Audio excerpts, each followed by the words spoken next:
এদেশের মধ্যে ইসকন আমাদের ভাই আলিফকে হত্যা করলে এদের কোনো শক্ত আওয়াজ দেখা যায় না, ধরবার জন্য, মামলা করবার জন্য এদের কোনো প্রচেষ্টা দেখা যায় না। এদেশে ইসকনের সন্ত্রাসীরা একজন আলেমকে গুম করে পায়ে হাতে বেঁধে তারপরে সীমান্তের কাছাকাছি নিয়ে ফেলে দিলে, কুড়িগ্রামে নিয়ে কিংবা পঞ্চগড়ে নিয়ে ফেলে দিলেও এদেশ গরম হয় না, গ্রেফতার হয় না। কিন্তু আমাদের একজন ভাই ইসকনের বিরুদ্ধে, হিন্দুত্ববাদীদের বিরুদ্ধে আন্দোলনে একটা খাটের রাইফেল নিয়ে যাওয়ার কারণে আমাদের ভাইকে তুরাকতানায় গ্রেফতার করা হয়। জানতে মনে চাই, ভারতের গোলামি 5 আগস্টের আগে করেছো ও হিন্দুত্ববাদী দালালের প্রশাসনেরা, এখনো যদি হিন্দুত্ববাদের দালালি করো, তোমাদের বাপ-দাদাদের যে পরিণতি হয়েছে 5 আগস্টের পরিণতি আবার তোমাদেরকে ভোগ করতে হবে। বাংলার জমিনে হিন্দুত্ববাদীদের আগ্রাসন থাকতে দেওয়া হবে না ইনশাআল্লাহ। কোন নেতা তার কর্মী বাহিনী নিয়ে ঢুকতে পারবে না। আছে না যে কোনো জায়গায় নেতারা যাইতে না পারলে 2-4-500 সাঙ্গপাঙ্গ নিয়ে জোর করে ঢুকতে চায়, চলবে না। وكلهم آتيه يوم القيامة فردا। আল্লাহর কাছে এক এক করে দণ্ডায়মান দাঁড়াইতে হবে। ওই শাহাবুদ্দিনের বেটা রফিকুল ইসলাম, অমুকের বেটা অমুক, তমুকের বেটা তমুক, সবাইকে আল্লাহ এক এক করে জিজ্ঞেস করবে, এক এক করে। আজকে যেই মা, যেই বোন এই ঠেলাঠেলি করে মাহফিলের ভিতরে ঢুকছে, তার এই মাহফিল শোনা তো ফায়দা হবেই না, উল্টো সে দায়ুস হয়ে যাবে। তার স্বামী, তার বাবা, তারা হবে দায়ুস। লা তাদখুলুল জান্নাহ, দায়ুসের জন্য কোনো জান্নাত নাই।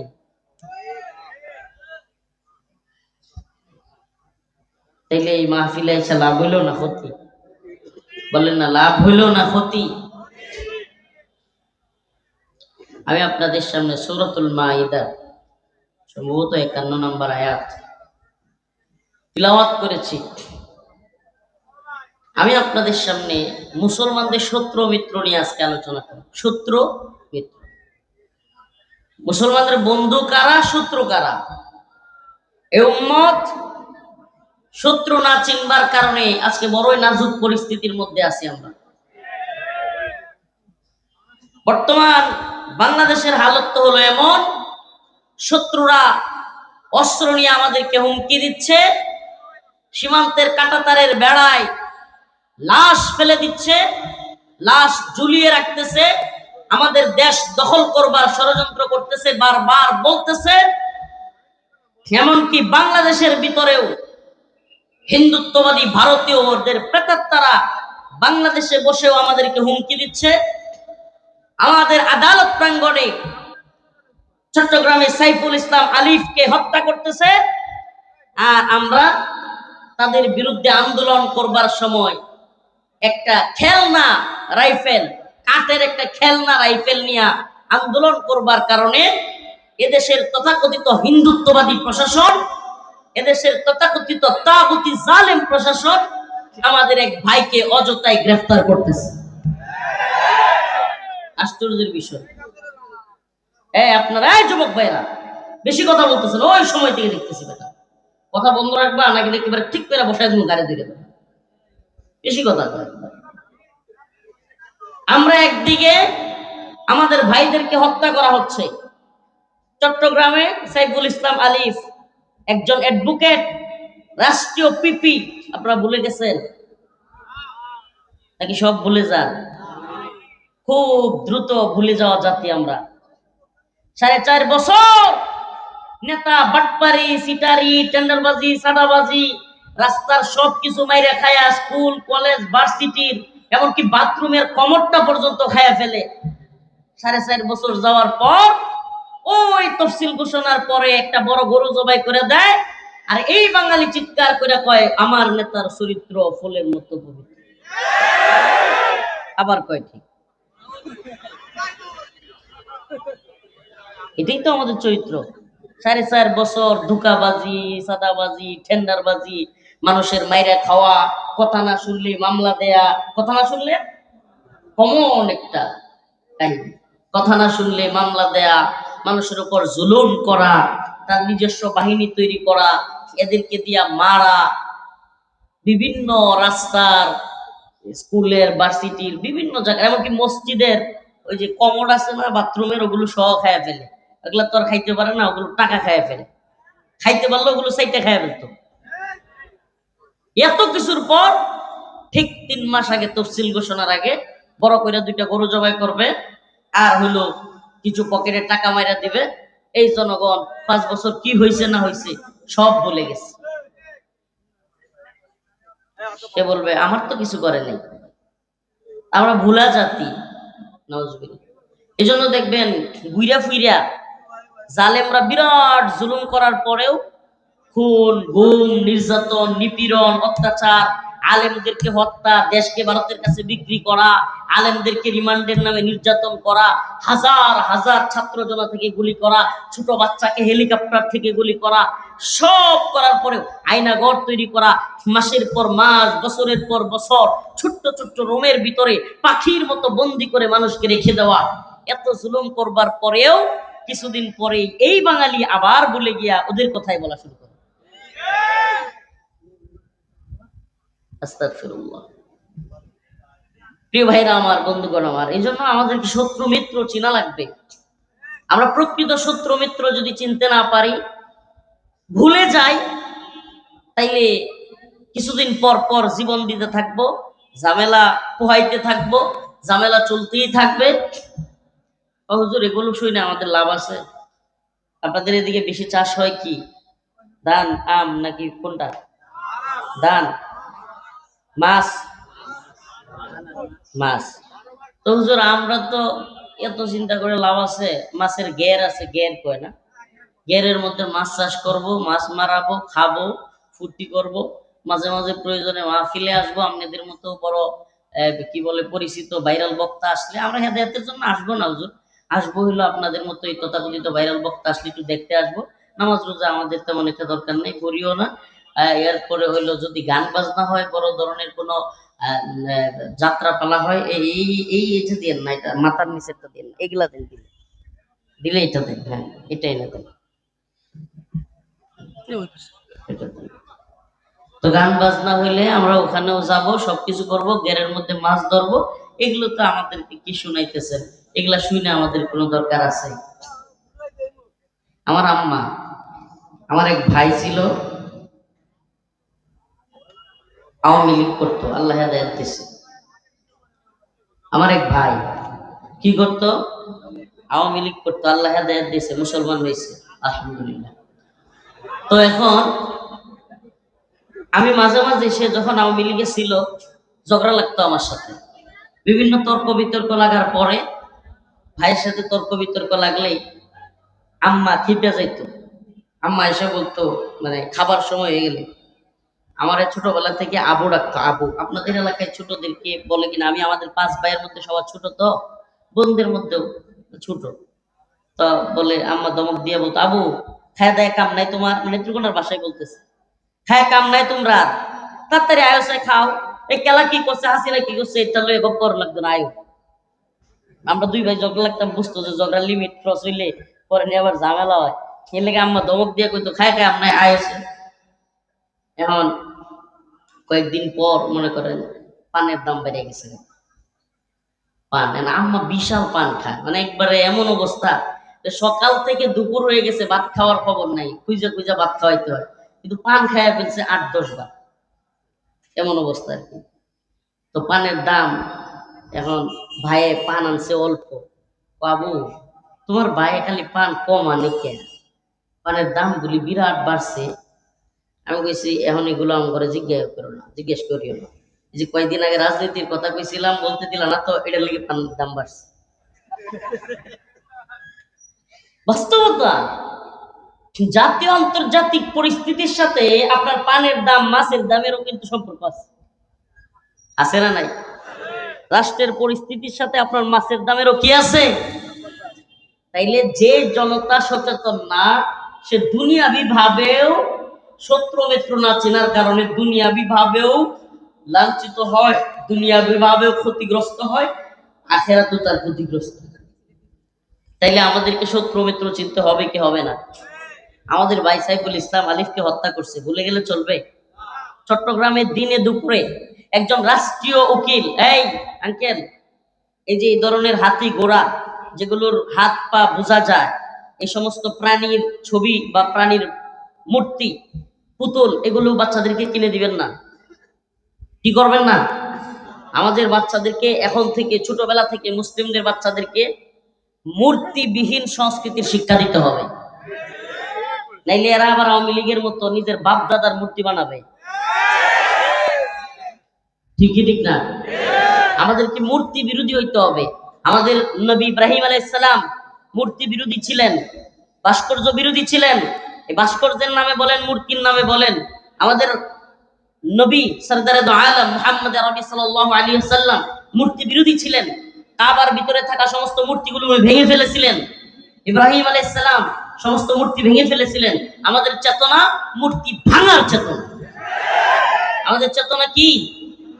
মূর্তি ভাঙার চেতনা। এই জন্য 5 আগস্ট আসতে দেরি হয় নাই, 16 মিনিট যাইতে পারে নাই। 16 বছরে যেই মূর্তি মুজিবের বানাইছিল, 16 মিনিট যাইতে পারে নাই, কল্লা দুইরা মারছে টান, মূর্তি হয়ে গেছে খান খান।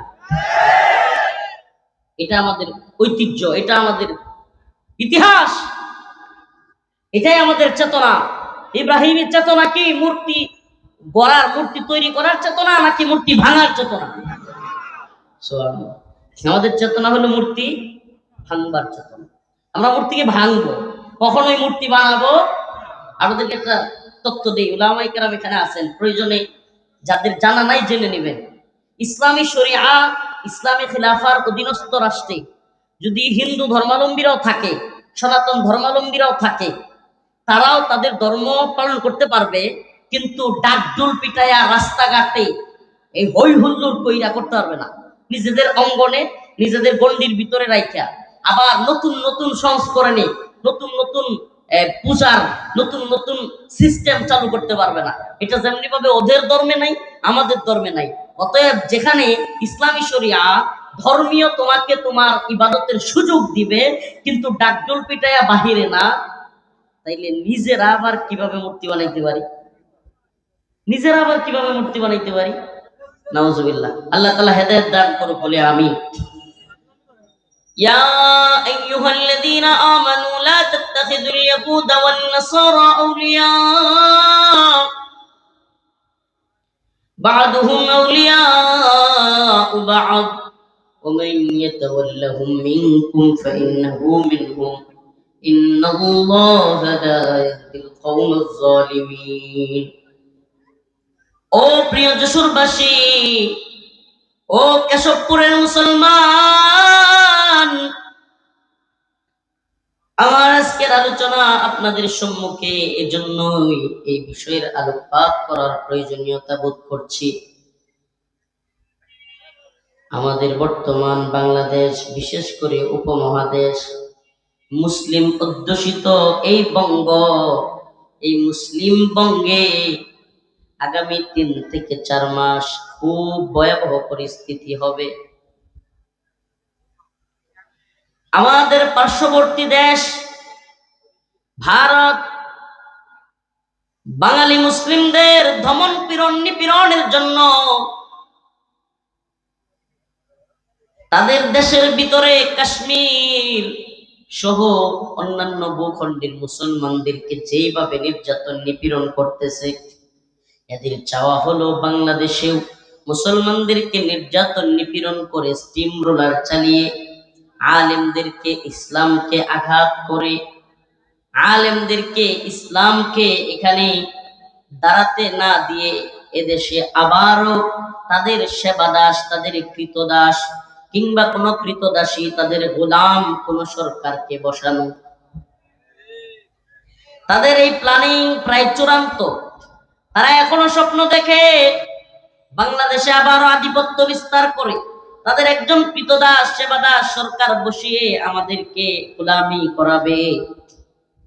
কিন্তু আমরা মুসলমান, আমাদের একমাত্র রবকে, আমরা কার গোলাম? চিৎকার করে বলেন, আমরা কার গোলাম? আমরা একমাত্র আল্লাহর গোলামি করি, আমরা ভারতের গোলামি করি না, আমরা আমেরিকার গোলামি করি না, আমরা মহান রবের গোলামি করি। আল্লাহ রাব্বুল আলামিন সুস্পষ্ট কোরআনে কারীমের মধ্যে বলেছেন, ইয়া আইয়ুহাল্লাযীনা আমানু লা তাত্তাখিযুল ইয়াহুদ, হে ঈমানদাররা, লা তাত্তাখিযুল ইয়াহুদ ওয়ান নাসারা আউলিয়া, হে ঈমানদাররা, তোমরা ইহুদি এবং খ্রিস্টানদেরকে বন্ধু বানায়ো না। কি করিও না? ইহুদি খ্রিস্টানদেরকে বন্ধু বানায়ো না। এবার আসেন, বর্তমান পৃথিবীতে ইহুদিদের একটা রাষ্ট্র, যদিও এটা এদের রাষ্ট্র নাই, এরা দখল করেছে জালিমের দল, নাম হলো ইসরায়েল। নাম কি? আমি আপনাদের সামনে প্রশ্ন করতে চাই, গোটা পৃথিবীতে সবচাইতে বেশি মুসলমানদের উপর নির্যাতন করতেছে যারা, এরা কি এই ইসরায়েল? হ্যাঁ নাকি না? ইসরায়েল নির্যাতন করতেছে না করতেছে না? আল্লাহ তাআলা বলছে যে ইহুদিরা হলো মুসলমানদের, মুমিনদের শত্রু। তাইলে মিলায় নেন, ইহুদিরা শত্রু নাকি বন্ধু? এখন বাংলাদেশের কোন দল যদি ইহুদিদেরকে বন্ধু মনে করে, তাইলে তারা কি আল্লাহর কথা মানলো? বলেন মানলো? যদি খ্রিস্টানদেরকে বন্ধু মনে করে, পুরা ইউরোপ, পুরা পশ্চিম সবটাই হলো খ্রিস্টান। ইউরোপের কোন রাষ্ট্রকে যদি বাংলাদেশের কোন দল কিংবা সরকার বন্ধু মনে করে, Germany, France, Netherland, Spain, Italy কিংবা ইংল্যান্ড, যুক্তরাষ্ট্র, যুক্তরাজ্য, এগুলোর কোনোটাকে, এই কানাডা, আমেরিকা, মুসলমানরা যদি, মুসলমানদের দেশগুলো যদি বন্ধু মনে করে, আল্লাহ বলেন এরা তোমাদের বন্ধু নয়, বাদুহুম আউলিয়া ও বাদ, এরা নিজেরা নিজেদের বন্ধু। এরা নিজেরা কি? কার কথা বলেন না, কার কথা? আসেন এবার মিলাই, ইসরায়েল যে এত জুলুম করতেছে ফিলিস্তিনের মুসলমানদের পক্ষে, আমেরিকার সমর্থন আছে না নাই? খালি সমর্থন নাকি অস্ত্রও দেয়, টাকাও দেয়, গোলা বারুদ দেয়, ট্যাঙ্ক দেয়, মিসাইল দেয়, জঙ্গি বিমান দেয়, ড্রোন দেয়, অ্যাটাকিং হেলিকপ্টার দেয়, দেয় কি দেয় না? তাইলে বোঝা গেল, ইসরায়েল যদি মুসলমানের শত্রু হয়, আমেরিকাও মুসলমানের শত্রু। আমাদের কথা কি বুঝে আসতেছে? যদি সাম্প্রতিক এই কথাগুলো না বুঝেন, আগামীর বাংলাদেশও বুঝবেন না, আগামীর আলোচনাও বুঝবেন না। আগামী দিনে বাংলাদেশের পরিস্থিতি কি হবে, এগুলো একটু মুসলমান ইমানদার, যেহেতু এত দূর থেকে কষ্ট করে আসছি, না খায়া না লইয়া এত দূর থেকে গাড়িতে কইরা আসতাম, বিমানে, বিমানের ইয়া মিস করে আসছি, আপনাদেরকে একটু কিছু কথা বলে যায়। আপনারা 2024 সালের 5ই আগস্ট এর আগে বাংলাদেশে একচ্ছত্রভাবে ভারতীয় আধিপত্যবাদ দেখছেন। যে সরকার ছিল আওয়ামী লীগের, শেখ হাসিনা সরকার, এটা ছিল ভারতের গোলাম, সেবাদাসী, ভারতের গোলামীর সরকার। এতদিন চলতো 5ই আগস্টের আগে ভারতের গোলামি, এখন নতুন করে শুরু হয়েছে আমেরিকার গোলামি। আপনারা কি এটা বুঝতে পারেন?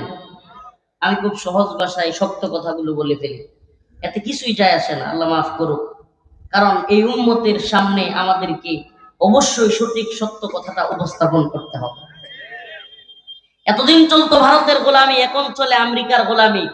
এজন্য আমি প্রায় প্রোগ্রামে বলে থাকি, গোলাম চেঞ্জ হয়েছে, সরি মনিব চেঞ্জ হয়েছে, প্রভু চেঞ্জ হয়েছে, কিন্তু গোলামগুলো চেঞ্জ হয় নাই, একই রয়ে গেছে।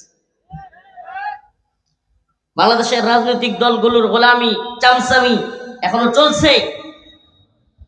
মনিব চেঞ্জ হয়েছে, ভারত থেকে মনিব আমেরিকার দিকে গেছে, না জানি, আল্লাহ না জানে, আল্লাহ ভালো জানে সামনে কোন দিকে চলে যায় প্রভু।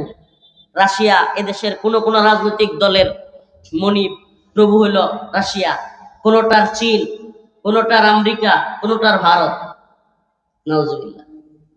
এদেশের তথাকথিত দেশপ্রেমিক ধ্বজাধারী স্লোগানধারী রাজনৈতিক নেতারা, এরা আল্লাহর কোরআন অবমাননা হইলে প্রতিবাদ জানাইতে পারে না। এরা আল্লাহর কোরআনকে পায়ের নিচে রেখে লাথি মারলে নাউজুবিল্লাহ, আল্লাহর কোরআনকে ছিঁড়া লাথি দিয়া ফেসবুকে ভিডিও আপলোড দিলে এদের চেতনা জাগ্রত হয় না। এরা এরা কোনো প্রতিবাদ জানাতে পারে না।